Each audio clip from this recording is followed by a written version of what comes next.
Hello my dears, എല്ലാവർക്കും ദീക്ഷയുടെ പുതിയൊരു വീഡിയോയിലേക്ക് സ്വാഗതം. അപ്പോൾ ഇന്നത്തെ റീഡിങ്ങിൽ നമ്മൾ നോക്കാനായിട്ട് പോകുന്നത് നിങ്ങൾ സ്നേഹിക്കുന്ന വ്യക്തിയുടെ ഇപ്പോഴുള്ള ഒരു ആറ്റിറ്റ്യൂഡ് എന്താണ്, അവർ ഏത് രീതിയിലാണ് നിങ്ങളെ കാണുന്നത്, നിങ്ങളുടെ റിലേഷൻഷിപ്പിൻ്റെ അടുത്ത ഒരു ഘട്ടം എന്ന് പറയുന്നത് എന്തായിരിക്കും എന്നുള്ള കാര്യങ്ങളൊക്കെയാണ് നമ്മളിവിടെ നോക്കുന്നത്. അപ്പോൾ ഇത് തീർത്തും ഒരു ജനറൽ റീഡിംഗ് ആണ്, അതുപോലെ തന്നെ ടൈംലെസ് ആണ്, ജനറൽലെസ് ആണ്. സോ നിങ്ങൾ ഈ വീഡിയോ കാണുന്നത് എപ്പോഴാണോ അപ്പം മുതൽ നിങ്ങൾക്കിത് വാലിഡായി തുടങ്ങുന്നതായിരിക്കും. അതുപോലെ തന്നെ ഇവിടെ വരുന്ന എനർജീസ്, സിറ്റുവേഷൻസ്, ക്ലൂസ് ഇതെല്ലാം നിങ്ങളുമായിട്ട് റെസനേറ്റ് ചെയ്യുന്നതാണെന്നുണ്ടെങ്കിൽ തീർച്ചയായിട്ടും ഇതൊരു ഗൈഡൻസ് ആയി എടുക്കുക, അല്ലാന്നുണ്ടെങ്കിൽ ഫോഴ്സ്ഫുള്ളി റെസനേറ്റ് ചെയ്യിപ്പിക്കാതെ വിട്ടുകളയാം. അപ്പോൾ ഈ ഒരു റീഡിംഗ് കാണുന്ന സമയത്ത് നിങ്ങളുടെ വ്യക്തിയെ മനസ്സിലേക്ക് കൊണ്ടുവരിക, വളരെ പോസിറ്റീവായിട്ട് അവരെക്കുറിച്ച് ആലോചിച്ചുകൊണ്ട് ഈ ഒരു റീഡിങ്ങുമായിട്ട് കണക്റ്റ് ആവുക. അപ്പോൾ നമുക്ക് വീഡിയോയിലേക്ക് പോവാം. അപ്പോൾ നമ്മുടെ ഇന്നത്തെ സ്പ്രെഡിലേക്ക് വരാം. ഇവിടെ നമുക്ക് ആദ്യമേ തന്നെ ഈ ഒരു റിലേഷൻഷിപ്പിൻ്റെ ഒരു ഓവറോൾ എനർജി എന്താണ്, അല്ലെങ്കിൽ ഇതിൻ്റെ ഒരു പാറ്റേൺ എങ്ങനെയായിരുന്നു എന്നുള്ളത് നോക്കാം. അപ്പോൾ തീർച്ചയായിട്ടും ഈ റിലേഷൻഷിപ്പിൽ നിങ്ങളുടെ പേഴ്സൺ നിങ്ങളെ ഭയങ്കരമായിട്ടുള്ളൊരു ലെവലിലാണ് കണ്ടുകൊണ്ടിരുന്നത് എന്നുള്ളത് വേണമെങ്കിൽ പറയാം. അല്ലാന്നുണ്ടെങ്കിൽ ആ വ്യക്തിയുടെ മനസ്സിൽ അത്രയധികം ഇമ്പോർട്ടൻസ് ഉള്ള ഒരു വ്യക്തിയായിരുന്നു നിങ്ങൾ, അല്ലെങ്കിൽ ഈ ഒരു റിലേഷൻഷിപ്പ് അത്രയും ഡെഡിക്കേറ്റഡ് ആയിട്ട് കൊണ്ടുപോയിരുന്ന ഒരു വ്യക്തിയാണ് എന്നുള്ളത് തന്നെ പറയാം. അതായത് അവരുടെ മനസ്സിൽ ഭയങ്കരമായിട്ടുള്ളൊരു കൺസെപ്റ്റ്സ് നിങ്ങളെക്കുറിച്ചുണ്ടായിരുന്നു, അല്ലെങ്കിൽ ഈ ഒരു റിലേഷൻഷിപ്പിനെ കുറിച്ചുണ്ടായിരുന്നു. പക്ഷേ കറൻലി നമ്മൾ നോക്കുമ്പോൾ ആ ഒരു രീതിയിലല്ല, അല്ലെങ്കിൽ ആ ഒരു ആംഗിളിലല്ല ഈ ഒരു പേഴ്സൺ ഇത് കാണുന്നത്, അല്ലെങ്കിൽ നിങ്ങളെ, അല്ലെങ്കിൽ നിങ്ങളുടെ റിലേഷൻഷിപ്പിനെ ആ ഒരു രീതിയിലല്ല അവരിപ്പോൾ കണ്ടുകൊണ്ടിരിക്കുന്നത്. ഒരുപാട് ഒരു ഡിഫറൻസ്. എങ്ങനെയായിരുന്നു ഇത് മുൻപുണ്ടായിരുന്നത്, അതിൽ നിന്ന് ഇപ്പോഴുള്ളൊരു സ്റ്റേജിലേക്ക് എത്തി നോക്കുമ്പോൾ ഒരുപാട് ഡിഫറൻസ് ഈ ഒരു വ്യക്തിയുടെ മനസ്സിനകത്ത് കടന്നു വന്നിട്ടുണ്ട്. അതിൽ പ്രധാനമായിട്ട് നമുക്ക് പറയാൻ സാധിക്കുന്ന ഒരു കാര്യം എന്ന് പറഞ്ഞു കഴിഞ്ഞാൽ, ചിലപ്പോൾ നിങ്ങളെന്ന് പറയുന്ന വ്യക്തി നിങ്ങളുടെ ഏറ്റവും നല്ല ഒരു ഹൈ ക്വാളിറ്റി, അല്ലാന്നുണ്ടെങ്കിൽ എന്താ പറയുന്നത്, ഏറ്റവും ദി ബെസ്റ്റ് എന്നൊക്കെ പറയുന്നത് പോലെയുള്ള ഒരു എനർജി ആയിരിക്കും ആദ്യകാലങ്ങളിൽ ഈ ഒരു റിലേഷൻഷിപ്പിനകത്ത് കൊടുത്തിട്ടുള്ളത്. അല്ലെങ്കിൽ നിങ്ങൾ എന്താണെന്നുള്ളത് ക്ലിയർ ആയിട്ട് ഈ ഒരു വ്യക്തിക്ക് ആ സമയത്ത് മനസ്സിലായിട്ടുണ്ടാവണമെന്നില്ല. അതായത് അവരെ സംബന്ധിച്ച് ഇപ്പോൾ പറയുകയാണെന്നുണ്ടെങ്കിൽ നിങ്ങളുടെ മറ്റൊരു ഫേസ് കൂടി അവർ കണ്ടിരിക്കുന്നു എന്നുള്ളതാണ്. അപ്പോൾ നിങ്ങൾക്ക് തന്നെ അറിയാമായിരിക്കുമല്ലോ നിങ്ങൾ ഏത് രീതിയിലാണ് ഈ ഒരു പേഴ്സണോട് പെരുമാറിയിട്ടുള്ളത് എന്നുള്ളത്. അപ്പോൾ നമ്മൾ ചില റീഡിങ്സിലൊക്കെ പറയാറുണ്ട്, പേഴ്സൺ ആദ്യകാലത്തേത് പോലെ ആവണം, അല്ലാന്നുണ്ടെങ്കിൽ അങ്ങനെ തിരിച്ചു വരാനായിട്ട് ആഗ്രഹിക്കുന്ന ആൾക്കാരുണ്ട്. ആദ്യമേ നമ്മളുടെ റിലേഷൻഷിപ്പിൻ്റെ സ്റ്റാർട്ടിങ് ടൈമിൽ എങ്ങനെയായിരുന്നു ഈ ഒരു ബന്ധം മുന്നോട്ട് പോയിരുന്നത്, അതുപോലെ ഇനി ഉണ്ടാവണം എന്ന് ആഗ്രഹിക്കുന്ന ആൾക്കാരെ നമ്മൾ കാണാറുണ്ട്, അല്ലെങ്കിൽ അങ്ങനെയുള്ള റീഡിങ്സ് നമുക്ക് വരാറുണ്ട്. അപ്പോൾ ഈ പറഞ്ഞതുപോലെ ഈ പേഴ്സണ് ഭയങ്കരമായിട്ടുള്ളൊരു കൺഫ്യൂഷൻ ഉണ്ട്. കാരണം അവർക്ക് അത്രയും അടുത്ത് പരിചയമുണ്ടായിരുന്ന, അല്ലാന്നുണ്ടെങ്കിൽ അത്രയും ഒരു ഡീപ്പ് ലെവലിലേക്ക് പോയിരുന്ന നിങ്ങളുടെ റിലേഷൻഷിപ്പിൽ ഇപ്പോൾ നിങ്ങൾ അതുപോലെയല്ല, അല്ലെങ്കിൽ നിങ്ങൾക്ക് ഒരുപാട് ചേഞ്ച് ഉണ്ട്. അവർ മനസ്സിൽ കരുതിയിരുന്ന പോലെയുള്ള ഒരു വ്യക്തിയല്ല നിങ്ങൾ. എന്തൊക്കെയോ വ്യത്യാസങ്ങളുണ്ട് എന്നുള്ള ഒരു ചിന്തയാണ് ഈ ഒരു പേഴ്സണിൽ നമുക്ക് കൂടുതലായിട്ടും കാണാൻ സാധിക്കുന്നത്. അപ്പോൾ ഇവിടെ നിങ്ങളുടെ രണ്ടുപേരുടെയും ഒരു എനർജീസ് നോക്കുമ്പോൾ പോലും നമുക്ക് ആ ഒരു വേരിയേഷൻസ് കാണാനായിട്ട് സാധിക്കും. നിങ്ങൾ അത്രയും ഒരു ഹൈ എനർജിയിൽ നിൽക്കുകയാണ്, ഈ ഒരു പേഴ്സൺ ആണെന്നുണ്ടെങ്കിൽ അത്രയും ഇല്ല, ഒരു ലോ എനർജിയിലേക്ക് പോയിരിക്കുന്ന ഒരു അവസ്ഥയാണ്. നിങ്ങൾ ഇത്രയും വൈബ്രൻറ്റ്, ലൗഡ് എന്നൊക്കെ പറയുന്നത് പോലെയാണ് നിങ്ങളുടെ എനർജി നമുക്ക് കാണാനായിട്ട് സാധിക്കുന്നത്. അപ്പോൾ ഇവിടെ നിന്ന് നമുക്ക് മനസ്സിലാക്കുന്ന ഒരു കാര്യം എന്ന് പറഞ്ഞു കഴിഞ്ഞാൽ, നിങ്ങളെ അസ്വസ്ഥമാക്കുന്ന, അല്ലെങ്കിൽ നിങ്ങളെ അസ്വസ്ഥതപ്പെടുത്തുന്ന എന്തോ ഒന്ന് ഈ ഒരു റിലേഷൻഷിപ്പിനകത്തുണ്ട്. അത് ചിലപ്പോൾ ഒരു സ്ട്രോങ് തേർഡ് പാർട്ടി സിറ്റുവേഷൻ ആയിരിക്കും. അത് നിങ്ങളെ വല്ലാതെ കീറി മുറിക്കുന്നുണ്ടെന്നുള്ളതാണ്. അല്ലെങ്കിൽ നിങ്ങളുടെ ഒരു ചിന്ത, അല്ലെങ്കിൽ ഊണിലും ഉറക്കത്തിലും എല്ലാം നിങ്ങളെ അപ്സെറ്റ് ആക്കുന്ന ഒരു കാര്യം എന്ന് പറയുന്നത് നിങ്ങളുടെ റിലേഷൻഷിപ്പിനകത്തുള്ള ഈ ഒരു തേർഡ് പാർട്ടി സിറ്റുവേഷൻ ആയിരിക്കും. അപ്പോൾ ആ ഒരു സാഹചര്യം നിങ്ങളെ ടോട്ടലി മാറ്റി മറിച്ചിട്ടുണ്ടെന്നുള്ളതാണ്. അപ്പോൾ അത് തന്നെയായിരിക്കാം നിങ്ങൾക്ക് ഈ ഒരു പേഴ്സണോടുള്ള ബിഹേവിയറിലും ആറ്റിറ്റ്യൂഡിലും ഒക്കെ വന്നിട്ടുള്ള ആ ഒരു ചേഞ്ച്. അപ്പോൾ ആദ്യകാലത്ത് നമ്മളിവിടെ നോക്കുകയാണെന്നുണ്ടെങ്കിൽ നിങ്ങൾ ഏറ്റവും ഈ ഒരു പേഴ്സൺ അനുയോജ്യമായിട്ടുള്ള, അല്ലെങ്കിൽ ഇതിനപ്പുറത്തേക്ക് ഇനി ഇവർക്ക് വേറെ ആരും ലൈഫിൽ വരാനില്ല എന്നുള്ള രീതിയിലാണ് അവർ നിങ്ങളെ കണ്ടിട്ടുണ്ടായിരുന്നത്. ചിലപ്പോൾ നിങ്ങളോട് അത് ഓപ്പൺ ആയിട്ട് പറഞ്ഞിട്ടുണ്ടാവാം. അത്രയും ഒരു കെയറിങ്, ലവബിൾ എന്നൊക്കെ നമ്മൾ പറയുന്നത് പോലെ അത്രയും സപ്പോർട്ടായിട്ട് നിൽക്കുന്ന ഒരു വ്യക്തിയാണ് നിങ്ങൾ എന്നുള്ള ഒരു കൺസെപ്റ്റ് തീർച്ചയായിട്ടും ഈ ഒരു പേഴ്സൻ്റെ മനസ്സിലുണ്ടായിരുന്നു എന്നുള്ളതാണ്. പക്ഷേ ഇപ്പോൾ നമ്മൾ നോക്കുമ്പോൾ നിങ്ങളെ അവർക്ക് കുറച്ചൊരു ഭയമുണ്ട്, അല്ലെങ്കിൽ ഒന്ന് പിന്നോട്ട് വലഞ്ഞു നിൽക്കുന്ന ഒരു എനർജിയാണ്. അതായത് പല കാര്യങ്ങളും നിങ്ങളോട് സംസാരിക്കാനായിട്ട് അവർക്കുണ്ട്, പക്ഷേ സംസാരിക്കാനായിട്ട് കഴിയുന്നില്ല. കാരണം ഈ ഒരു പേഴ്സണ് ഭയങ്കരമായിട്ടുള്ളൊരു ഡൗട്ട്ഫുൾ സിറ്റുവേഷനിലൂടെയാണ് പോയിക്കൊണ്ടിരിക്കുന്നത്. നിങ്ങളോട് എല്ലാ കാര്യങ്ങളും ഓപ്പൺ ആയിട്ട് അങ്ങനെ പറയാൻ സാധിക്കില്ല, അല്ലെങ്കിൽ പഴയ നിങ്ങളല്ല ഇപ്പോൾ ഉള്ളത്. സോ അതുകൊണ്ട് തന്നെ എന്തെങ്കിലും പറയുകയോ മിണ്ടുകയോ ഒക്കെ ചെയ്യണം എന്നുണ്ടെങ്കിൽ നല്ല രീതിയിൽ സൂക്ഷിച്ചു പോകണം, അല്ലെങ്കിൽ സൂക്ഷിച്ചേ മിണ്ടാൻ പറ്റൂ എന്നുള്ളൊരു രീതിയിലാണ് ഈ ഒരു പേഴ്സൺ ഇപ്പോൾ ചിന്തിക്കുന്നത്. അപ്പോൾ നമുക്കിവിടെ നോക്കിക്കഴിഞ്ഞാൽ തന്നെ മനസ്സിലാവും, നിങ്ങൾ ആ ഒരു എംബ്രസ് എനർജിയിൽ ഉണ്ടായിരുന്ന വ്യക്തികളാണ്. എംബ്രസ് എനർജി എന്ന് പറയുമ്പോഴത്തേക്കും അതൊരു ജെൻഡർ വൈസ് പറയുന്നതല്ല, അത്രയും ലവബിളായിട്ട് അല്ലെങ്കിൽ കെയറിങ് ആയിട്ട് പ്രൊട്ടക്റ്റീവായിട്ട് ഒരു അമ്മയെ പോലെ എന്നുള്ളൊരു രീതിയിൽ ആ ഒരു തരത്തിൽ നമ്മളുടെ പാർട്ട്ണറെ ഇഷ്ടപ്പെടുന്ന അല്ലെങ്കിൽ അത്രത്തോളം സ്നേഹം ഓപ്പോസിറ്റ് നിൽക്കുന്ന വ്യക്തിക്ക് കൊടുക്കുന്ന ഒരു എനർജി ആയിരുന്നു. അപ്പോൾ അവിടെ നിന്നാണ് നിങ്ങളിപ്പോൾ ഒരു ചേഞ്ചിലേക്ക് വന്നിട്ടുള്ളത്. അപ്പോൾ നമുക്കിവിടെ മനസ്സിലാവുന്ന ഒരു കാര്യം എന്ന് പറഞ്ഞു കഴിഞ്ഞാൽ, നിങ്ങൾക്ക് ചിലപ്പോൾ ലൈഫിൽ ആരെയും നിങ്ങൾ ഇതുപോലെ ഇഷ്ടപ്പെട്ടിട്ടുണ്ടാവില്ല, അല്ലെങ്കിൽ ആർക്കും വേണ്ടിയിട്ട് ഇത്രയധികം ത്യാഗങ്ങൾ നിങ്ങൾ സഹിച്ചിട്ടുണ്ടാവില്ല.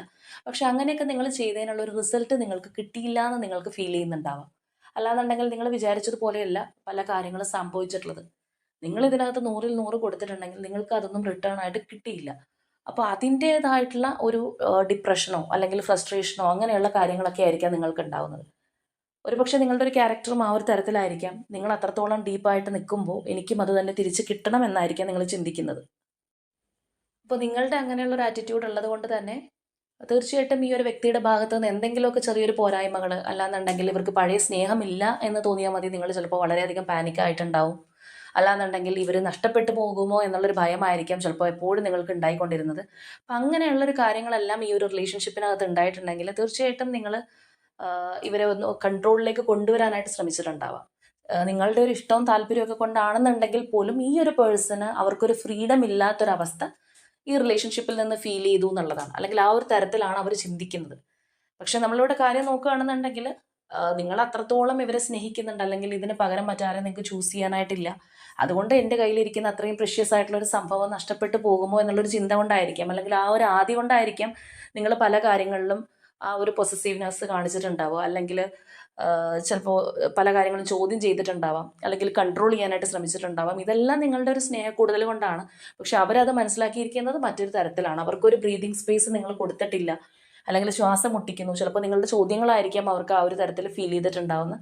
അപ്പോൾ എന്തൊക്കെയോ ഒരു ഭയങ്കരമായിട്ടുള്ളൊരു കൺട്രോളിങ് ഇഷ്യൂസ്, അല്ലെങ്കിൽ കൂടുതൽ ചോദ്യം ചെയ്യുന്ന തരത്തിലുള്ള ഒരു ആറ്റിറ്റ്യൂഡ് നിങ്ങളുടെ ഭാഗത്തു നിന്ന് ഉണ്ടായതായിട്ട് അവർക്ക് ഫീൽ ചെയ്തിട്ടുണ്ട്. അതിപ്പോൾ നമ്മൾ പറഞ്ഞതുപോലെയുള്ള ഈ ഒരു നിങ്ങളുടെ ആ ഒരു സ്നേഹം കൂടുതൽ കൊണ്ടോ ഓവർ പൊസസീവ്നെസ് കാരണമോ ഒക്കെ ആയിരിക്കാം. അപ്പോൾ നിങ്ങൾക്ക് തന്നെ കേട്ട് കഴിഞ്ഞാൽ അറിയാമായിരിക്കുമല്ലോ നിങ്ങളുടെ ഒരു എനർജി ഇത്തരത്തിലാണോ. നിങ്ങൾക്ക് അമിതമായിട്ടുള്ള സ്നേഹം കാരണം ഈ ഒരു പേഴ്സണെ ഓവറായിട്ട് നിങ്ങൾ ശ്രദ്ധിക്കുകയും അല്ലെങ്കിൽ ഓവറായിട്ട് കൺട്രോളിൽ കൊണ്ടുവരാനായിട്ട്, അതായത് കൈവിട്ട് പോകരുത് എന്നുള്ള രീതിയിൽ കൺട്രോളിലേക്ക് വരുത്താൻ വേണ്ടി നിങ്ങൾ ഇങ്ങനെയുള്ള കാര്യങ്ങൾ ചെയ്തിരുന്നു എന്നുള്ളത് നിങ്ങൾക്ക് കേട്ട് കഴിഞ്ഞാൽ മനസ്സിലാവും. അതുപോലെ തന്നെ ഈ ഒരു വ്യക്തി നിങ്ങളോട് ചിലപ്പോൾ ഒരുപാട് കള്ളങ്ങൾ പറഞ്ഞിട്ടുണ്ടാവാം, പല കാര്യങ്ങളും നിങ്ങളിൽ നിന്ന് മറച്ചു വെച്ചിട്ടുണ്ടാവാം. ചിലപ്പോൾ പിന്നീട് നിങ്ങൾ പല കാര്യങ്ങളും കൈയോട് പിടിച്ചിട്ടുണ്ടാവും. അല്ലെന്നുണ്ടെങ്കിൽ ഇവർ പറഞ്ഞിരുന്നതൊക്കെ നുണയാണ് എന്നുള്ള രീതിയിൽ നിങ്ങൾ ചിലപ്പോൾ സ്ഥാപിച്ചെടുത്തിട്ടുണ്ടാവാം. പക്ഷേ ഇങ്ങനെയുള്ള കാര്യങ്ങളെല്ലാം ആ ഒരു പേഴ്സണിലേക്കുള്ള ഒരു ഡിസ്റ്റൻസ് കൂട്ടുകയാണ് ഇവിടെ ചെയ്തതായിട്ട് നമുക്ക് മനസ്സിലാവും. അല്ലാന്നുണ്ടെങ്കിൽ നിങ്ങളോട് പിന്നെ എന്ത് കാര്യം പറയണം, എന്ത് കാര്യം പറയണ്ട എന്നുള്ളൊരു രീതിയിലേക്ക് ഈ ഒരു പേഴ്സൺ മാറിയിട്ടുണ്ട്. അപ്പം അത്രത്തോളം മാറ്റം ഈ ഒരു പേഴ്സണ് സംഭവിച്ചിട്ടുണ്ടെന്നുള്ളതാണ്. അപ്പം നമ്മൾ നേരത്തെ പറഞ്ഞു ഇതിനകത്ത് ആ ഒരു തേർഡ് പാർട്ടി സിറ്റുവേഷൻ ഉണ്ട്. ഒരു പക്ഷേ നിങ്ങൾക്ക് ഈ ഒരു തേർഡ് പാർട്ടി ഉണ്ടെന്നുള്ളൊരു ഡൗട്ട്ഫുൾ ആയിട്ടുള്ള ഒരു രീതിയിൽ നിങ്ങൾ കാണുന്നത് കൊണ്ടായിരിക്കും നിങ്ങൾക്ക് എല്ലാത്തിലും ഒരു സംശയം വരുന്നത്. അല്ലാന്നുണ്ടെങ്കിൽ കൂടുതലും നിങ്ങൾ ചോദ്യം ചെയ്യുന്നതെല്ലാം ഇതിനെക്കുറിച്ചൊരു ക്ലാരിറ്റി ഇല്ലാത്തത് കൊണ്ടായിരിക്കും. ഈ ഒരു പേഴ്സൺ ആണെന്നുണ്ടെങ്കിൽ പല കാര്യങ്ങളും നിങ്ങളോട് തുറന്ന് പറയുന്നതിനുള്ളൊരു പേടിയുണ്ട്. ഇത് പറഞ്ഞു കഴിഞ്ഞാൽ എന്തായിരിക്കും ഇതിൻ്റെ ഒരു റിസൾട്ട് എന്നുള്ളൊരു രീതിയിൽ ഇവർ കാണുന്നുണ്ട്. ചിലപ്പോൾ നിങ്ങളുടെ ഒരു സംസാരം എന്ന് പറയുന്നത് അത്രയധികം അബ്യൂസീവായിട്ടുള്ള രീതിയിലേക്കൊക്കെ പോകുന്നതായിരിക്കും രണ്ടുപേരും വർത്താനം പറഞ്ഞ്. അപ്പം എങ്ങനെയാണെന്നുണ്ടെങ്കിലും ഈ ഒരു കാര്യം ഇവർ ഭയപ്പെടുന്നുണ്ട്, അല്ലെങ്കിൽ അതുകൊണ്ട് അവർക്ക് ചില കാര്യങ്ങൾ നിങ്ങളോട് ഓപ്പൺ ആയിട്ട് പറയാൻ സാധിക്കുന്നില്ല എന്നുള്ളതാണ്. നിങ്ങളുടെ എനർജി അത്രയും ലൗഡായിട്ട് ഇരിക്കുന്നതായിട്ടാണ് നമ്മൾ കാണുന്നത്. അപ്പോൾ അതിൻ്റെ അർത്ഥം എന്ന് പറയുന്നത് നിങ്ങൾക്ക് എന്തൊക്കെയോ ചോദിക്കാനും പറയാനും ഒക്കെ ഉണ്ട് ഈ ഒരു പേഴ്സണോട്. അല്ലാന്നുണ്ടെങ്കിൽ എന്നോട് ചില കാര്യങ്ങൾ നിങ്ങൾ മറച്ചു വെച്ചില്ല, എനിക്കത് അറിയണം, അറിഞ്ഞേ പറ്റൂ എന്നുള്ള ഒരു നിലപാടിലായിരിക്കാം നിങ്ങളിപ്പോൾ പോയിക്കൊണ്ടിരിക്കുന്നത്. അപ്പം അത്രയും ഹൈ ആയിട്ട് നിൽക്കുകയാണ്. അവരുടെ എനർജി ആണെന്നുണ്ടെങ്കിൽ അത്രയും ലോ ആയിട്ട് നിൽക്കുകയാണ്. അവരൊന്ന് മാറി നിൽക്കുന്ന തരത്തിൽ, അല്ലെങ്കിൽ അവർ ഒരു ഡിഫെൻസീവായിട്ട് നിൽക്കുന്നതായിട്ടാണ് നമുക്ക് കാണുന്നത്. ഇപ്പോൾ കറൻ്റ്ലി ഈ ഒരു റിലേഷൻഷിപ്പിൻ്റെ അവസ്ഥ എന്ന് പറയുന്നത് ഒന്നില്ലാന്നുണ്ടെങ്കിൽ നിങ്ങൾ നോ കോണ്ടാക്റ്റിലേക്ക് പോയിട്ടുണ്ടാവാം, അല്ലാന്നുണ്ടെങ്കിൽ ലെസ് കോണ്ടാക്റ്റ് ആയിരിക്കും. അതും ആ ഒരു ലെസ് കോണ്ടാക്റ്റ് എന്ന് പറയുന്നത് ഈ ഒരു പേഴ്സണെ തോന്നുമ്പോൾ വന്നിട്ട് ഒന്ന് മിണ്ടിയിട്ട് പോവുക, അല്ലെങ്കിൽ ഒന്ന് റെസ്പോണ്ട് ചെയ്തിട്ട് പോവുക എന്നുള്ളൊരു രീതിയിലായിരിക്കും. അല്ലാന്നുണ്ടെങ്കിൽ ചിലരാണെന്നുണ്ടെങ്കിൽ കംപ്ലീറ്റ്ലി ബ്രേക്കപ്പ് ചെയ്ത് മാറി നിൽക്കുന്ന ഒരവസ്ഥയായിരിക്കും. എങ്ങനെയാണെന്നുണ്ടെങ്കിലും വളരെ കാര്യമായിട്ട് ഈക്വൽ ഗിവ് ആൻഡ് ടേക്ക് എന്നുള്ള രീതിയിൽ ഈ ഒരു റിലേഷൻഷിപ്പ് ഇപ്പോൾ കറൻ്റ്ലി പോകുന്നില്ല എന്നുള്ളത് നമുക്ക് വളരെ വ്യക്തമാണ്. അപ്പോൾ ഇവിടെ നമ്മൾ നോക്കുമ്പോൾ നിങ്ങളുടെ മനസ്സിൽ ഭയങ്കരമായിട്ടുള്ള സ്നേഹം, പക്ഷെ ആ ഒരു സ്നേഹത്തിനോടൊപ്പം തന്നെ ചില കാര്യങ്ങൾ നിങ്ങൾക്ക് ഇഷ്ടപ്പെടാത്തത് ഇതിനകത്ത് നടന്നത്, അല്ലെങ്കിൽ ഈ ഒരു പേഴ്സൺ ചില കാര്യങ്ങൾ മറച്ചു വെച്ചതെല്ലാം നിങ്ങൾ ഒരുപാട് ഫ്രസ്ട്രേറ്റഡ് ആക്കിയിട്ടുണ്ട്. അപ്പോൾ അതിൻ്റേതായിട്ടുള്ളൊരു ദേഷ്യം നിങ്ങളുടെ ഉള്ളിൽ കിടക്കുന്നുണ്ട്. അപ്പോൾ അതുകൊണ്ടാണ് ഇവരാദ്യമേ തന്നെ നിങ്ങളെ കണ്ടിരുന്ന പോലെയുള്ള ആ ഒരു എംപ്രസ് എനർജിയിലേക്കൊന്നും നിങ്ങൾക്ക് വരാൻ കഴിയാത്തത്. ആക്ച്വലി ഇതെല്ലാം നിങ്ങളുടെ മനസ്സിനകത്ത് തന്നെ ഉണ്ട്. പക്ഷേ ഇപ്പോഴത്തെ നിങ്ങളുടെ ഒരു കറന്റ് സിറ്റുവേഷനിൽ ആ ഒരു നിലപാടിലേക്ക് നിങ്ങൾക്ക് പോകാനായിട്ട് കഴിയുന്നില്ല. കാരണം നിങ്ങളുടെ ഒരു അവസ്ഥ ആ ഒരു രീതിയിലാണ് നമുക്ക് മനസ്സിലാവുന്നത്. ഇവിടെ നിങ്ങളുടെ എനർജി നമുക്ക് നല്ലതുപോലെ തന്നെ വിസിബിളായിട്ട് വന്നിട്ടുണ്ട്. ഈ ഒരു പേഴ്സൺ ആണെന്നുണ്ടെങ്കിൽ നമ്മൾ നോക്കുമ്പോൾ ഇവർക്ക് നിങ്ങളോട് സ്നേഹമുണ്ട്. പക്ഷെ ആ ഒരു സ്നേഹം ഇമോഷൻസ് അവർ കൺട്രോൾ ചെയ്ത് നിൽക്കുന്നൊരവസ്ഥയാണ്. അതിനുള്ള ഒരു കാരണം എന്ന് പറയുന്നത് നിങ്ങൾക്ക് ആൻസർ ചെയ്യാനായിട്ട് അല്ലെങ്കിൽ നിങ്ങളുടെ ക്വസ്റ്റ്യൻസിന് ആൻസറബിൾ ആവാനുള്ള ഒരു ടൈം ഈ ഒരു പേഴ്സൺ ഇപ്പോൾ ആയിട്ടില്ല. അതിൻ്റെ ഒരു അർത്ഥം എന്ന് പറഞ്ഞു കഴിഞ്ഞാൽ അവർക്ക് നിങ്ങളിലേക്ക് വരാനായിട്ട് ഒരു ഫിയറിംഗ് ഉണ്ട്, അല്ലെങ്കിൽ ആ ഒരു ബൗണ്ടറി സെറ്റ് ചെയ്ത് അവർ മാറി നിൽക്കുന്ന അവസ്ഥയാണ്. അപ്പോൾ അതിൽ വേറൊരു കാര്യമുള്ളത്, ചിലപ്പോൾ ഇവർക്ക് ഇപ്പോഴും ഒരു ക്ലാരിറ്റി നിങ്ങൾക്ക് തരാനായിട്ട് കഴിയുന്നുണ്ടാവില്ല, അല്ലെങ്കിൽ എന്തെങ്കിലും ഒരു നിങ്ങൾക്ക് ഇഷ്ടപ്പെടാത്ത കാര്യങ്ങൾ ഇവരുടെ ഭാഗത്ത് നിന്ന് സംഭവിച്ചിട്ടുണ്ടാവും. അപ്പോൾ ഈ ഒരു അവസരത്തിൽ അതും കൂടി നിങ്ങളോട് വന്ന് പറഞ്ഞു കഴിഞ്ഞാൽ എന്തായിരിക്കും അതിൻ്റെ ഒരു റിസൾട്ട് എന്നുള്ളത് ഇവർക്ക് ഊഹിക്കാവുന്നതേ ഉള്ളൂ. അപ്പോൾ സത്യം പറയുകയാണെന്നുണ്ടെങ്കിൽ ഈ വ്യക്തിക്ക് പല കാര്യങ്ങളും നിങ്ങളോട് ഓപ്പണായിട്ട് ഷെയർ ചെയ്താൽ കൊള്ളാമെന്നുണ്ട്, അല്ലെങ്കിൽ ചില കാര്യങ്ങൾ തുറന്ന് പറയാനായിട്ട് അവർ ആഗ്രഹിക്കുന്നുണ്ട്. ചിലപ്പോൾ നിങ്ങൾ ഇതിന് മുൻപ് ആവശ്യപ്പെട്ട കാര്യമായിരിക്കാം, ഇവർ നിങ്ങളിൽ നിന്ന് ഹൈഡ് ചെയ്ത് വെച്ച കാര്യങ്ങളായിരിക്കാം. ചിലപ്പോൾ ഈ ഒരു കാര്യം പറയാത്തതിൻ്റെ പേരിലോ ക്ലാരിറ്റി കിട്ടാത്തതിൻ്റെ പേരിലോ ഒക്കെ ആയിരിക്കാം നിങ്ങൾ തമ്മിൽ അടികൂടിയിട്ടുണ്ടായിരുന്നത്. അപ്പോൾ അതെല്ലാം ഇനി മനസ്സിൽ വെച്ചുകൊണ്ടിരിക്കാതെ നിങ്ങളോട് ഷെയർ ചെയ്യണം എന്ന് ഈ ഒരു പേഴ്സൺ ആഗ്രഹിക്കുന്നുണ്ട്. പക്ഷേ നിങ്ങളിലേക്ക് അത് ഓപ്പണായിട്ട് കമ്മ്യൂണിക്കേറ്റ് ചെയ്യാനായിട്ട് അവർ വിചാരിക്കുമ്പോൾ തന്നെ അവർ ഡൗട്ട്ഫുൾ ആവുന്ന ഒരു സാഹചര്യമാണ്. വേണോ വേണ്ടയോ എന്ന് ചിന്തിക്കുന്നു. നമ്മൾ പറഞ്ഞതുപോലെ ആ ഒരു ഫിയറിങ് എലമെൻറ്റ് അവർക്ക് നിങ്ങളോടുണ്ട്. ചിലപ്പോൾ നിങ്ങൾ ഇപ്പോഴത്തെ ഒരു സാഹചര്യത്തിൽ പെട്ടെന്ന് ദേഷ്യപ്പെടുന്നുണ്ടാവാം. അപ്പോൾ അതുകൊണ്ടായിരിക്കും അവർ ചിന്തിക്കുന്നത് ആദ്യകാലത്തെ പോലെയല്ല നിങ്ങളിപ്പോൾ, നിങ്ങൾക്ക് ഒരുപാട് മാറ്റം വന്നു എന്നുള്ളത് ഈ ഒരു പേഴ്സൺ ചിന്തിക്കുന്നത് അതുകൊണ്ടായിരിക്കും. നിങ്ങൾക്ക് ചിലപ്പോൾ ഈ ഒരു പേഴ്സൺ അത്ര ട്രൂത്ത്ഫുൾ അല്ല, അല്ലാന്നുണ്ടെങ്കിൽ നിങ്ങൾ കൊടുത്തതുപോലെ ഒരു 100ൽ 100 ഇവർ തന്നിട്ടില്ല, ഇവരെന്തൊക്കെയോ ചീറ്റിംഗ് കാണിച്ചു എന്നുള്ള ആ ഒരു മനോഭാവം ഉള്ളത് കൊണ്ടായിരിക്കും നിങ്ങൾ ഭയങ്കരമായിട്ട് ദേഷ്യപ്പെടുന്നതും ആ ഒരു പഴയ പോലെ നിങ്ങൾക്ക് ഇവരോട് പെരുമാറാൻ പറ്റാത്തതിൻ്റെ ഒരു കാര്യം എന്ന് പറയുന്നതും ഇവരും തിരിച്ച് അങ്ങനെ ആയതുകൊണ്ടായിരിക്കും. പക്ഷെ ആ ഒരു പേഴ്സൺ അത് തിരിച്ചറിയുന്നില്ല എന്നുള്ളതാണ് വാസ്തവം. അതായത് അവരിപ്പോഴും അവരെയും കൂടി ന്യായീകരിക്കുന്നുണ്ട്. കംപ്ലീറ്റ്ലി നിങ്ങളുടെ വശത്തേക്ക് ആ ഒരു പേഴ്സൺ വന്നിട്ടില്ല. അപ്പോൾ അതാണ് നമുക്ക് ഇവിടെ നിന്ന് മനസ്സിലാവുന്ന ഒരു കാര്യം എന്ന് പറഞ്ഞു കഴിഞ്ഞാൽ. അപ്പോൾ നമ്മൾ പറഞ്ഞു ഇവർ വളരെ ഡിഫെൻസീവായിട്ട് നിൽക്കുകയാണ് ഇപ്പോഴുള്ള ഒരു സ്റ്റാൻഡ് എന്ന് പറഞ്ഞു. അപ്പോൾ ഈ ഒരു ഡിഫെൻസീവ് ആകുക എന്ന് പറഞ്ഞു കഴിഞ്ഞാൽ അതിന് മറ്റൊരു അർത്ഥവും കൂടി ഉണ്ട്. അതായത് നമ്മളുടെ ആ ഒരു സ്വയം നിലനിൽപ്പാണ്, അല്ലാന്നുണ്ടെങ്കിൽ ആ ഒരു പ്രതിരോധം നമ്മൾ തീർക്കുകയാണ്. നമ്മളുടെ സ്റ്റാൻഡ് വിട്ട് കളിക്കാനായിട്ട് നമ്മൾ റെഡിയല്ല എന്നുള്ളൊരു എനർജിയും കൂടി നമുക്ക് അതിൽ നിന്ന് പറയാനായിട്ട് സാധിക്കും. നമ്മൾ തന്നെ സപ്പോർട്ട് ചെയ്യുന്ന ഒരു സംഭവമാണ്. അപ്പോൾ അതായത് ഇപ്പോൾ നമ്മൾ നേരത്തെ പറഞ്ഞു പല കാര്യങ്ങളും ഓപ്പണായിട്ട് പറയാൻ അവർ ആഗ്രഹിക്കുന്നുണ്ട്, അതെല്ലാം ശരിയാണ്. പക്ഷേ ഓപ്പണായിട്ട് പറയാൻ ആഗ്രഹിക്കുന്നുണ്ടെങ്കിൽ ഒരിക്കലും സറണ്ടർ ആവാനായിട്ട് ഈ ഒരു പേഴ്സൺ ആഗ്രഹിക്കുന്നില്ല എന്നുള്ളതും കൂടി നമ്മൾ മനസ്സിലാക്കണം. അതായത് ഇവർക്ക് എന്തെങ്കിലും പറയാനുണ്ടെങ്കിൽ അത് കേട്ട് കഴിഞ്ഞാൽ കംപ്ലീറ്റ്ലി ഒരു ബ്ലെയിം ഇവരുടെ തലയിൽ വരാനായിട്ട് ഈ ഒരു പേഴ്സൺ ആഗ്രഹിക്കുന്നില്ല ഇപ്പോഴത്തെ ഒരു അവസ്ഥയിൽ. അപ്പോൾ അതുകൊണ്ടാണ് ഈ ഒരു ഡിഫെൻസീവ് ഇട്ടോ അല്ലെങ്കിൽ വളരെ സൈലൻ്റ് ആയിട്ടോ അല്ലെങ്കിൽ കൂടുതൽ നിങ്ങളെ അത്രയധികം ഇവരിലേക്ക് അടുപ്പിക്കാതെയൊക്കെ ഇവർ നിൽക്കുന്നതിൻ്റെ ഒരു റീസൺ എന്ന് പറഞ്ഞു കഴിഞ്ഞാൽ ഈ പറഞ്ഞ കാര്യങ്ങളാണ്. അതുമാത്രമല്ല ഇവർ 100% ട്രൂത്ത്ഫുള്ളായിട്ട് ഈ ഒരു റിലേഷൻഷിപ്പിനകത്ത് പെരുമാറിയിട്ടുണ്ടെന്നുണ്ടെങ്കിൽ ഒരിക്കലും ഇവർക്ക് ഡിഫെൻസീവ് ആകേണ്ടെന്ന ഒരു ആവശ്യം വരുന്നില്ല. കാരണം നമ്മളുടെ ഭാഗത്ത് ഒരു മിസ്റ്റേക്കും ഇല്ല എന്നുള്ളത് നമ്മളുടെ മനസാക്ഷിക്ക് തന്നെ തോന്നുകയാണെന്നുണ്ടെങ്കിൽ നമുക്ക് ആരുടെ മുൻപിലും പിടിച്ചു നിൽക്കാം. അല്ലാന്നുണ്ടെങ്കിൽ ഓപ്പോസിറ്റ് നിൽക്കുന്ന വ്യക്തി എന്ത് ചോദിച്ചു കഴിഞ്ഞാലും നമുക്ക് വളരെ ക്ലാരിറ്റിയോടുകൂടി സംസാരിക്കാനായിട്ട് തീർച്ചയായിട്ടും സാധിക്കും. അതിന് പകരമായിട്ട് നമ്മളൊന്ന് ഒഴിഞ്ഞു മാറി നിൽക്കുക, അല്ലെങ്കിൽ ആ ഒരു വ്യക്തി പെട്ടെന്ന് ദേഷ്യപ്പെടുന്നതാണ്, എന്നെ മനസ്സിലാക്കുന്നില്ല, അങ്ങനെയുള്ളൊരു രീതിയിൽ കൊണ്ട് മിണ്ടാതെ ഇരിക്കുകയാണെന്നുണ്ടെങ്കിൽ തീർച്ചയായിട്ടും അവരുടെ ഭാഗത്തും അങ്ങനെയുള്ളൊരു പോരായ്മ ഉള്ളതായിട്ട് ആ ഒരു പേഴ്സൺ അറിയാം. പക്ഷേ പകുതി കുറ്റം നിങ്ങളുടെ തലയിലും കൂടി വെച്ച് തരാനായിട്ട് ശ്രമിക്കുന്ന ഒരു എനർജി ആയിട്ടാണ് നമുക്ക് കാണുന്നത്. അപ്പോൾ ഇത് ആർക്കാണ് ഇത് റെസനേറ്റ് ആവുക എന്നുള്ളത് അറിയില്ല. ചിലപ്പോൾ വളരെ കുറച്ച് ആളുകൾക്കായിരിക്കാം ഇത് റെസനേറ്റ് ആവുന്നത്. എന്താണെന്നുണ്ടെങ്കിലും ഈ ഒരു ചുറ്റുപാടിലാണ് ഇപ്പോൾ ഈ ഒരു റിലേഷൻഷിപ്പ് നമ്മൾ നമുക്ക് കാണാനായിട്ട് സാധിക്കുന്നത്. അപ്പോൾ നിങ്ങൾക്ക് ഇതിനകത്ത് ഏറ്റവും വലിയ പ്രോബ്ലം എന്ന് നമ്മൾ ആദ്യമേ തന്നെ പറഞ്ഞു, ആ ഒരു തേർഡ് പാർട്ടി സിറ്റുവേഷൻ നിങ്ങൾ അത്രത്തോളം മുറിവേൽപ്പിക്കുന്നുണ്ട്. അപ്പോൾ കൂടുതലൊരു ക്ലാരിറ്റി വേണ്ടതും നിങ്ങൾക്ക് ആ ഒരു തേർഡ് പാർട്ടി സിറ്റുവേഷനെ കുറിച്ചായിരിക്കാം, അല്ലെങ്കിൽ തേർഡ് പാർട്ടിയെ കുറിച്ചായിരിക്കാം.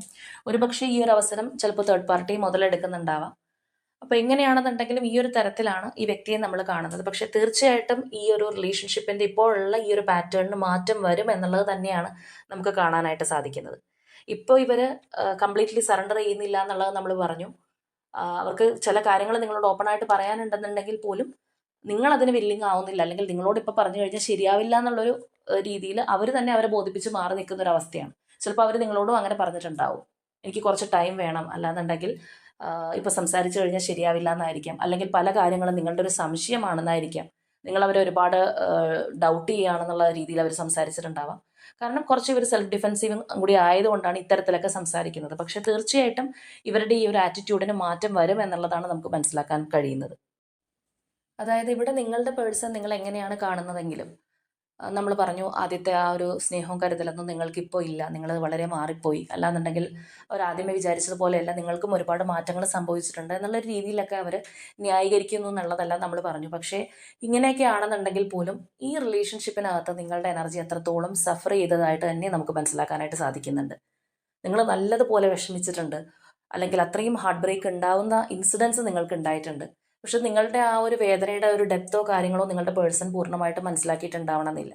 പക്ഷെ അത്രത്തോളം നിങ്ങൾ വേദനിച്ചിട്ടുണ്ടെന്നുള്ളത് മറ്റാർക്കും അറിയില്ല എന്നുണ്ടെങ്കിൽ നിങ്ങൾക്ക് സ്വയം അറിയാം.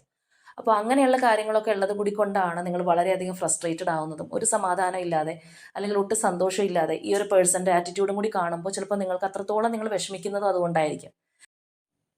അപ്പോൾ ഇത്രയൊക്കെ നിങ്ങൾ വേദനിച്ചിട്ട് പോലും നിങ്ങൾ ഇപ്പോഴും ഈ ഒരു റിലേഷൻഷിപ്പിന് വേണ്ടിയിട്ട് നിങ്ങളുടെ എനർജി ഇൻവെസ്റ്റ് ചെയ്യുന്നു.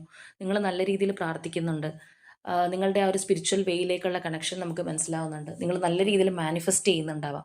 കാരണം എങ്ങനെയും നിങ്ങൾക്ക് ഈ ഒരു പേഴ്സണെ തിരിച്ചു വേണം, നിങ്ങൾക്ക് ഉപേക്ഷിക്കാനായിട്ട് കഴിയില്ല. അപ്പോൾ ചിലർ കമൻസിലൊക്കെ പറയുന്ന നമ്മൾ കാണാറുണ്ട്, ആ പേഴ്സൻ്റെ വഴിക്ക് പോയി, അല്ലെങ്കിൽ എന്നോട് ഇങ്ങനെ ചെയ്താണ്, എനിക്ക് വേണ്ട, ഞാൻ ഇനി വരാനായിട്ട് ആഗ്രഹിക്കുന്നില്ല എന്നൊക്കെ നമ്മൾ കമൻസിൽ കാണാറുണ്ട്. പക്ഷേ ഇവിടുത്തെ നിങ്ങളുടെ എനർജി എന്ന് പറയുന്നത് സ്റ്റിൽ നിങ്ങൾക്ക് ഈ ഒരു പേഴ്സണെ വേണം. ഇവരുടെ ഒപ്പം സന്തോഷകരമായിട്ടുള്ള ഒരു ജീവിതം ഉണ്ടാവണം. അല്ലാന്നുണ്ടെങ്കിൽ ഇവർ നേരത്തെ എങ്ങനെയായിരുന്നോ അതുപോലെ നിങ്ങളോട് സ്നേഹം കാണിച്ച് കൂടെ ഉണ്ടാവണം എന്നുള്ളൊരു ഡിസയർ ഇപ്പോഴും നിങ്ങൾക്ക് അത്രത്തോളം സ്ട്രോങ് ആയിട്ടുണ്ട്. ഇത്രയും വേദനയും കാര്യങ്ങളും അനുഭവിച്ചിട്ട് നിങ്ങൾ പിന്മാറാൻ റെഡിയായിട്ട് നിൽക്കുന്നതായിട്ട് നമ്മൾ കാണുന്നില്ല. ഇന്നല്ലെങ്കിൽ നാളെ എല്ലാം ശരിയാവും എന്നുള്ള ഒരു ഹോപ്പിൽ നിങ്ങൾ പോയിക്കൊണ്ടിരിക്കുകയാണ്. അപ്പോൾ തീർച്ചയായിട്ടും നിങ്ങളുടെ ആ ഒരു മാനിഫെസ്റ്റേഷൻസും കാര്യങ്ങളും എല്ലാം നിങ്ങൾ ആഗ്രഹിക്കുന്നത് പോലെ തന്നെ സാധ്യമാകും എന്നുള്ളത് തന്നെയാണ് കാണുന്നത്. ഒരിക്കലും നിങ്ങൾ ഇത്രയും ഈ ഒരു എനർജി നിങ്ങളുടേതാണെന്നുണ്ടെങ്കിൽ നിങ്ങൾ ഒരു കാരണവശാലും നിരാശപ്പെടേണ്ടുന്ന ഒരു ആവശ്യമില്ല. ഇപ്പോൾ പോലും നമ്മൾ പറഞ്ഞു, ആ ഒരു പേഴ്സൺ കംപ്ലീറ്റ്ലി നിങ്ങൾക്ക് സറണ്ടർ ആയിട്ട് വന്നിട്ടില്ല, കുറച്ച് ഒരു ഡിഫെൻസീവായിട്ട് നിൽക്കുകയാണ്, അല്ലെങ്കിൽ അവർ ചെയ്ത തെറ്റുകളും പൂർണ്ണമായിട്ട് അംഗീകരിച്ച് തരാൻ റെഡിയാവാത്തൊരവസ്ഥയിലൂടെയാണ് നമുക്കിപ്പോഴും കാണാൻ സാധിക്കുന്നത്. പക്ഷേ ഇതിനകത്ത് ഈ പേഴ്സൺ നല്ല രീതിയിലുള്ള ഒരു മാറ്റം വരും, അല്ലാന്നുണ്ടെങ്കിൽ കാലം ആ ഒരു മാറ്റം കൊണ്ടുവരും എന്നുള്ളതാണ്. അപ്പോൾ ഇവരുടെ ഇപ്പോഴത്തെ ഈ ആറ്റിറ്റ്യൂഡും ഗ്രഡ്ജും കാര്യങ്ങളും എല്ലാം മാറിയിട്ട് നിങ്ങൾ ആഗ്രഹിക്കുന്ന ആ ഒരു കപ്പ് ഓഫ് ലവ്, അല്ലാന്നുണ്ടെങ്കിൽ ആ ഒരു സ്നേഹവുമായിട്ട് ആ ഒരു പേഴ്സൺ നിങ്ങളിലേക്ക് തന്നെ തിരിച്ചു വരും.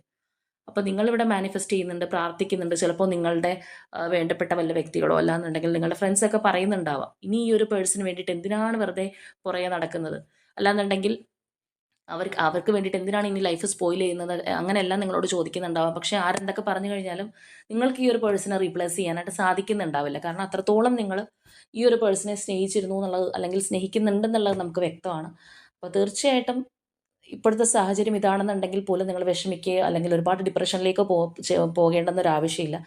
തീർച്ചയായിട്ടും യൂണിവേഴ്സ് നിങ്ങളുടെ ഒരു ആഗ്രഹം സാധിച്ചു തരുന്നുള്ളതാണ്. നിങ്ങളെ പൂർണ്ണമായിട്ട് മനസ്സിലാക്കിയ ആ ഒരു പേഴ്സൺ നിങ്ങളിലേക്ക് തിരിച്ചു വരും. അതിന് കുറച്ച് ടൈം ആവശ്യമുണ്ട്. നമ്മൾ ഇന്നല്ലെങ്കിൽ നാളെ പെട്ടെന്ന് ഇത് റെഡിയായിട്ട് വരും എന്നുള്ളൊരു എനർജി അല്ല, പക്ഷേ തീർച്ചയായിട്ടും വരും. ആ ഒരു അവയർനെസ് നമുക്ക് കാണാനായിട്ട് സാധിക്കുന്നുണ്ട്. അപ്പോൾ അതിനകത്ത് കാണുന്ന ആ ഒരു യെല്ലോ സിമ്പൽ, നമുക്ക് ആ ഒരു ഓറ പോലെ കാണുന്ന ആ ഒരു എനർജി, തീർച്ചയായിട്ടും ആ ഒരു പേഴ്സണ് എല്ലാ കാര്യങ്ങളും നല്ല രീതിയിൽ മനസ്സിലാക്കാൻ, അല്ലെങ്കിൽ നിങ്ങളെന്ന് പറയുന്ന വ്യക്തിയുടെ ഒരു സ്നേഹം മനസ്സിലാക്കാനായിട്ട് സാധിക്കുന്നുള്ളതാണ്. അപ്പോൾ ഇപ്പോൾ നമ്മൾ പറയുന്നത് പോലെ സ്റ്റിൽ ആ ഒരു സഫറിങ് ഇൻ സൈലൻസിലായിരിക്കാം നിങ്ങൾ പോയിക്കൊണ്ടിരിക്കുന്നത്. ആ ഒരു വേദനയായിരിക്കും ആരോടും പറയാതെ, അല്ലെങ്കിൽ നിങ്ങൾ വേദന കൊണ്ടു നടക്കുന്ന ഒരു പേഴ്സൺ ആയിരിക്കാം. അപ്പോൾ നിങ്ങൾ അത്രയും ഹോപ്പായിട്ട് പ്രതീക്ഷയോടുകൂടി തന്നെ മുന്നോട്ട് പോവുക. ഒരിക്കലും നിങ്ങളുടെ ഒരു പൂർണ്ണമായിട്ട് ഒരു നെഗറ്റീവ് രീതിയിലേക്കുള്ള എനർജി ഇതിനകത്തേക്ക് ഇൻവെസ്റ്റ് ചെയ്യാതിരിക്കുക. നിങ്ങളിപ്പോൾ പ്രാർത്ഥിക്കുന്നുണ്ട്, അല്ലെങ്കിൽ മാനിഫെസ്റ്റ് ചെയ്യുന്നുണ്ട്, അങ്ങനെ എന്ത് ചെയ്യുന്നുണ്ടെങ്കിലും വളരെ പോസിറ്റീവായിട്ട് ഉറച്ചൊരു വിശ്വാസത്തോടു കൂടി മാത്രം ചെയ്യുക. അതോടൊപ്പം നിങ്ങൾ സെൽഫ് ലവ് ചെയ്ത് മുന്നോട്ട് പോവുക. അപ്പോഴായിരിക്കും നിങ്ങളുടെ ആ ഒരു ടൈം എത്രയും വേഗം, ആ ഒരു ഡിവൈൻ ടൈം എന്ന് പറയുന്നത് എത്രയും വേഗം നിങ്ങളിലേക്ക് എത്തുന്നത്. അപ്പോൾ ഇതാണ് നമ്മുടെ ഇന്നത്തെ റീഡിംഗ് ആയിട്ട് പറയാനുള്ളത്. അപ്പോൾ ഇതിനകത്ത് നമ്മളിനി പ്രത്യേകിച്ച് ഒന്നും എടുക്കേണ്ടെന്നൊരു കാര്യമില്ല. ഞാൻ നേരത്തെ പറഞ്ഞതുപോലെ ഒരുപാട് പേർക്ക് ചിലപ്പോൾ ഇത് റെസണേറ്റ് ആവണമെന്നില്ല. അപ്പോൾ ഇതിനകത്ത് ഏറ്റവും നന്നായിട്ട് ഈ ഒരു പേഴ്സണേക്കാൾ ഉപരിയായിട്ട് നിങ്ങളുടെ ഒരു എനർജി നമ്മളിവിടെ നല്ല രീതിയിൽ എക്സ്പ്ലെയിൻ ചെയ്തിട്ടുണ്ട്. അപ്പോൾ അതുകൊണ്ട് തന്നെ നിങ്ങളുടേതാണോ എന്നുള്ളത് നിങ്ങൾക്ക് നിസ്സംശയം പറയാനായിട്ട് സാധിക്കും. അപ്പോൾ നിങ്ങളുടെ എനർജി ആണെന്നുണ്ടെങ്കിൽ കമൻറ്റ് ചെയ്യുക. ഇതുപോലെയുള്ള ഒരു സ്ട്രോങ് റീകൺസിലേഷൻ, ചുമ്മാ വന്ന് പോകുന്നതല്ല, ആ ഒരു പേഴ്സൺ നിങ്ങളെല്ലാം കൊണ്ടും മനസ്സിലാക്കി നിങ്ങളിലേക്ക് വരുന്ന ആ ഒരു റീകൺസിലേഷൻ ആഗ്രഹിക്കുന്നുണ്ടെങ്കിൽ അതിനായിട്ട് ക്ലെയിം ചെയ്യുക. അപ്പോൾ ഇന്നത്തെ നമ്മുടെ റീഡിംഗ് എന്ന് പറയുന്നത് ഇത്രയേ ഉള്ളൂ. നാളെ മറ്റൊരു റീഡിങ്ങുമായിട്ട് നമുക്ക് വീണ്ടും കാണാം.